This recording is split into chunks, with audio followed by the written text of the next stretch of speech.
Good morning, everyone. Thank you for joining us this morning. We are live this morning with Dr. Crystal Cole. Thank you for joining us. Thank you for We You're welcome. You're welcome. We're having a special conversation this morning. If you are joining us live, feel free to put your questions and comments in the comment section, and Crystal will answer them live on air. If you are watching a replay, thank you for doing so. And please know that Crystal will not be able to answer your question live, but you can dialogue with other people who watch the replay because many of you do, and there's often a vigorous conversation amongst you. I want to begin by saying that the conversation we're having today is not necessarily one for everyone, but everybody is welcome to participate. And all that we ask is that you do what you always do, and that is deliver respect and kindness to one another and to our expert as we weed through the questions for today. And our topic for today is talking to kids about gender identity and sexual orientation. What we're going to do is we're going to define some terms and learn what it is that they already know that we should know, or what we should know and we should be sharing with them. Having said that, I'd like to begin by thanking Crystal again for joining us. We really appreciate your time this morning. All right. Thank you so much. I really appreciate you having me on. Oh, you're welcome. And why don't we begin with you telling us a little bit about yourself and your work? Well, my name is Crystal Cole. I'm a physician at Akron Children's Hospital, and I am the medical director for the Center for Gender Affirming Medicine, which is a transgender clinic at Akron Children's Hospital. I received my medical degree back in 2007 and then completed my training as a pediatrician after that.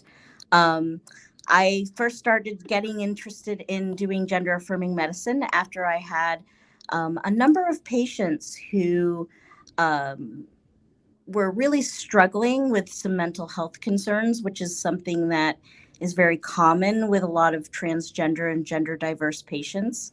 Mm-hmm. And really, after being allowed to transition in a safe and supportive environment, really had an improvement in their overall quality of life and their mental health. And that was something that we did not have in the area. And so we decided in our department that, hey, maybe we should do this as well. And our clinic officially opened in summer of 2019. And it initially started off with 50 patients, but we probably have over 350 patients that are located in our department at this time. Wonderful. Thank you for sharing that. So you already mentioned a couple of terms that we would like to define so that everybody has the same understanding. Let's start with transgender. So transgender, it's, going back to language arts or English class, is an adjective. So it's not a noun, it's not a verb. It's used to describe a person. And transgender means that the gender they identify with is not the gender that they were assigned at birth. And you may see terms like transgender woman or transmasculine or transfeminine or transgender man or transmasculine. What it means when someone is a transgender male or man means that they were assigned female sex at birth, but identify as a man or a male. When somebody is a transgender woman, they were assigned male sex at birth and that identify as female. So, so a lot of times people get confused over that term just because when they say trans female, they think, well, does that mean they identify as a female or they were assigned female sex at birth? But it has to do with what they identify with. Okay, thank you. That is very helpful. How about non-binary? Non-binary is kind of a notion of an identity that you don't adhere to. In the past, we've always seen gender as an either or. You can either be female or male, and that means one or the other. That's what binary means. Non-binary means that you don't adhere to that strict binary description of your gender identity. So you could be both, or you could be neither, or you could be all of the genders. It's kind of an all-encompassing term. A lot of people can probably think back to certain, musicians, rock stars, movie stars perhaps in the past who kind of met that criteria, like David Bowie, for example. I don't think he ever came out and said he was non-binary, but that's kind of I guess, the overall kind of energy you get from a non-binary person. Okay, thank you. We have three more. You mentioned gender diverse. What is that? Gender diverse is kind of an all-encompassing term when we refer to somebody who isn't strictly cisgender. And cisgender, you're probably like, oh gosh, here's another term. You just another explain a term. Cisgender. So anyone who's taken chemistry, there's the term trans. Trans means opposite, and cis means same. And cis means, so this applies to the majority of people on planet Earth. They were assigned, what they're assigned at birth as far as their sex is the gender they identify as. So I was assigned female sex at birth. I identify as a female. That means I'm cisgender. If you're anything outside of that, you're considered gender diverse. And there's a lot of terms that can be used. That could be trans, non-binary. Those are probably the two biggest terms, but there's a lot of other terms that people like to use as well. Some that, come up every day. I mean, I do this for a living, and there are a lot of terms that come up that I have never heard of until that patient comes to me with that term. And of course, then I educate myself and find out. And, that's, but that's basically what the umbrella term gender diverse means. Okay. And here's one that I'm hearing more often, intersex. Intersex, it is basically where sometimes when a patient is born, they're based on their external or internal genitalia. It may be not completely obvious as what their sex is, or perhaps they are assigned a certain sex at birth, but when it comes to puberty, they may not go through puberty, and then you discover that they actually have the organs of the sex they were assigned at birth. So it's kind of, it has more to do with sexual differentiation in the womb, and has more to do with genetics and reproductive structures, so to speak. And again, not especially defined by their gender, but it is kind of also included in this community as well. Okay. And my last one is the one that we all think we know, but could not define for ourselves. You know what that one is, right? It's the alphabet, LGBTQ. So LGBTQ plus can include a multitude of letters, but just in the interest of time, and I'm not meaning to exclude anyone, but LGBTQ plus is generally what I use, and I acknowledge that there are a lot of other things that are included in that acronym there. But L stands for lesbian, G stands for gay, B stands for bisexual, T stands for trans, and Q can stand for a couple of things. Queer is one of them, or questioning, and plus is the other identities that can be included, like intersex, like non-binary, and things like that. And you probably heard the word queer in there, which, for a long period of time, that was definitely seen as a slur.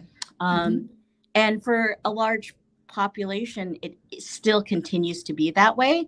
However, younger generations, some have taken it on as, they've taken the word that was seen as a negative thing, taken it on as their own, and owned it in a way that makes it a self-descriptor.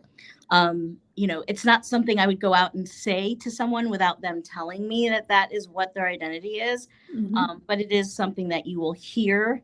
But, it might bring up some questions like in certain generations, that's considered, not a very nice word, but it is changed for some people. Yes. Can you differentiate between sexual orientation and gender identity? We often conflate them. Obvious. Yeah, very good question. So there's a number of different things. So there's gender identity. That is what you feel your gender identity is. It's what you feel on the inside. So you feel that you're male, female, neither, a little bit of both, other, that is what you feel on the inside. Now, another thing to that is gender expression. So that is what you present to the outside world. And as you can see, with society, what we consider to be female or male gendered kind of changes with time to a certain extent. What you express to the world. So, for example, you may feel, or you might know somebody who identifies as a male but has a very feminine gender expression. Just because they present themselves in a feminine way doesn't necessarily mean they identify as a woman. And and vice versa. Sexual orientation is basically who you are attracted to. So are you attracted to men? Are you attracted to women? Are you attracted to both? Are you attracted to non-binary? Are you attracted to everyone? Are you attracted to no one? And so you can be male, female, non-binary, trans, and be attracted to anyone. One does not determine the other. And the other piece is sex, like biological sex. And that is generally determined by our sex organs that, get birth, or perhaps our chromosomes. So, okay. Let's talk pronouns. yes. Pronouns are a big thing. Both of us have she, her on our name tags down here. Can you tell us what is going on with pronouns? A lot of us parents, we come and our we ask our daughters or our sons about a friend and we say she or her, and they tell us, no, it's they or them. And we want to be respectful, or we just want to understand, or maybe we have younger children and we need to be able to communicate it with us. So help us understand it and then how to navigate that terrain. So pronouns, again, going back to English class, and I will say that some people, pronouns are an interesting thing because some people don't think about them very often. And then, they have to think about it a little bit when we talk about pronouns. Like a parent, for example, might be like, pronouns, what are my pronouns? What are my child's pronouns? Like, that's not a question you thought about probably since, language arts class back in the day. But I think and some people don't realize that everyone has pronouns either. And so they're specifically, we're talking more along the lines of gendered pronouns. That's kind of what we're referring to when we talk about gendered pronouns. And in this particular population, it's very important. And it's important to remember that everyone has pronouns regardless of your gender identity, expression, etc. And other than your name, it's a great way of identifying yourself. A lot of times, it gives you more information about a person that you're speaking with. And for example, and there are lots of reasons why you may want somebody to know your pronouns, or you may want to know someone's pronouns. Number one, especially if you're communicating through email or, through a method where you're not able to hear or see the person. Sometimes you may not have any idea what their gender is based on your communication. So by including your pronouns somewhere in the communication, it allows another person to know and identify you other than their name. Also, when it comes to working with gender diverse and transgender patients, it actually helps improve outcomes as far as patient care. This particular patient population, like many, minority or marginalized groups, there's sometimes a mistrust of the medical system because they're afraid of being misgendered or judged or seen as, something other than what they are. And so they often do not feel that and so if you are someone who's either a teacher or somebody that's working with this patient population, you can really help a lot by, understanding what their pronouns are and using them appropriately. For example, there was a study that was performed that by using a trans patient's pronouns, their pronouns, decreases their suicidal thoughts by 50% compared to those who did not use their pronouns. So it can actually have a very positive effect on their mental health. And this is a population that is known to have a lot of mental health concerns. And another thing to know is, how do you find out someone's pronouns? The best way is to first introduce yourself and your pronouns, and then ask them for theirs. And that tends to go over really well. Okay. Thank you. Now, we deal with adults who are raising tweens and teens. So that is a huge group. We're talking age 12, some maybe would argue 10, all the way to 19. Some would argue 23. So what they know and what they are hearing in their environments varies. What the 12-year-old knows and what the 19-year-old knows could be the same, but may be different. Yeah. What should we know? Because no matter the age of the child, they're going to be all those ages at some point. Yes. I think the important thing is when it comes to gender and gender identity, gender expression, sexual orientation, kids are aware of these terms. They know kids who are trans or non-binary or gay or bi or pansexual, they know people who are not straight and not cisgendered, Yes. and so they often are aware of people, or maybe friends with people who are on the LGBTQ plus spectrum. And so being aware of that, first of all, is, I think, very helpful as a parent or caregiver to know as far as understanding their child. I think a good way to kind of see what's going on is, you can always bring it up and ask a question, is, I heard this thing on the news about, kids being non-binary or trans, or, something along those lines. And, do you have anybody in your class that identifies that way? Or do you have any friends that are like that? And you'd be surprised how much information they actually know. They're, as we all know, young people have quite a presence on social media. A lot of my patients, they actually know a lot about the treatments they are seeking out before they even come and see me, because of social media and because of people out there talking about their own experiences. Is it always 100% factual? No, because they got it from social media. So, that obviously comes with its limitations. But chances are very high that your child has already been exposed or already knows things. And so your child can actually be a learning resource in this situation. So I think no parent or caregiver should be afraid to talk about it, because chances are their kid already knows. Okay. What's the first step or first two steps if our child is curious, whether they've come to us or we're noticing it? So I think it's, one of the things with teenagers is, or adolescents is, it's sometimes not the best idea to come at them directly. Because if you're like, hey, I noticed this, are you trans? That might be a little off-putting, might scare them a little bit, because one thing I've noticed is that a lot of my patients, they have identified as gender diverse or trans or gay or lesbian or fill in the blank for a lot longer than their parents, since a lot longer than before they told their parents. And so a lot of times they're a little nervous about how their parents are going to react. So a good way is to kind of like bring it up.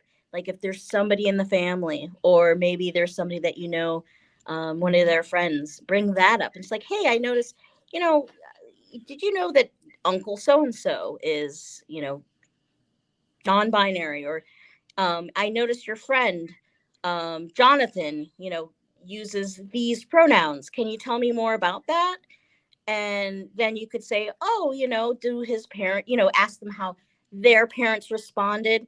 And especially if you're supportive of your child, that would be a good way, if you are supportive and you want to have a discussion about your child, Mhm. and if they may be questioning their gender identity or sexual orientation, expressing that, I think it's great that Jonathan's parents are really supportive. That's what parents are supposed to do, is support and love their children. That creates a setup, and it opens the door for them to come through and have an open discussion and know that they're safe discussing it with you. Great. Your patient population has already made many decisions around this in their lives. Mm-hmm. What, and I'm assuming that you have many conversations with them. What is it do you think they want us to know As parents, as parents? I think probably number one is that most of my patients, by the time they've seen me, they've thought about this for a very long time. Some of them for their entire life, and Mhm. they, especially, we're talking in terms of being non-binary, transgender, that sort of thing. Um, Mhm. this is something they've thought about. They may have spent a good portion of their life feeling that they were born into the wrong body. And Mhm. until they were able to identify what their gender actually was, they kind of felt that they were, not, that there was something that wasn't just, not, something wasn't right about them. And I think a lot of patients want their parents to know that this isn't necessarily a phase. A lot of parents are concerned that Mhm. this is a phase, Mhm. and that, their child is going to, in 10, 15 years, decide, you know what, my, biology, whatever I was assigned at birth was right. I've been wrong this entire time. Uh, Mhm. that does not happen very frequently in the scientific studies that have come out. Have Mhm. it's a minority of patients that actually or detransition. That's Mhm. the word we like to use. So, and that, they really want your support and they really want your love, and Mhm. they're often afraid to discuss it with you. And if you can make it easier for them to discuss it with them, it'll make their lives a lot less stressful. Thank you for that. The indispensable Jessica behind the scenes is going to put up some resources that you have already sent to us. She's going to put the links in the comment section. But can you speak to those resources or any other ones for any of our members of our audience who want Um, more information? So, in addition to what's already listed, Hmm. if you want to learn more about pronouns and how to talk to your kids about these things, the Trevor Project, which is, Hmm. I think it's trevorproject.org. Hmm. It is a international organization that focuses on LGBTQ plus suicide prevention. Hmm. They are a great resource. Obviously, their work is mainly with suicide prevention, but as part of that, they have a lot of educational materials on how to talk to your kids about gender and sexual orientation and things like that. Another organization is PFLAG. That's an Hmm. organization, and they also have a lot of resources on their website as well that can help parents who may have more questions. Great, thank you. We are coming to the end of our time together, Okay. but I want to ask you, if someone has listened to us this entire half hour and they can only remember one thing, what should that one thing be, their one takeaway? I would say that, I think transgender and non-binary kids are probably kids that you see every day. Mhm. They're all great. There's some kids that are great kids. They're, athletes. They're good students. They're, uh, popular, not popular. They're into anime. They're just normal kids like anybody else. Mhm. And Mhm. I think the one thing to remember is that, they're like any other kid. And one of the best things that you can do to provide a safe and protective environment for them is to just be affirming of their identity. Nothing Mhm. you do will, like, kind of encourage them to be trans or non-binary.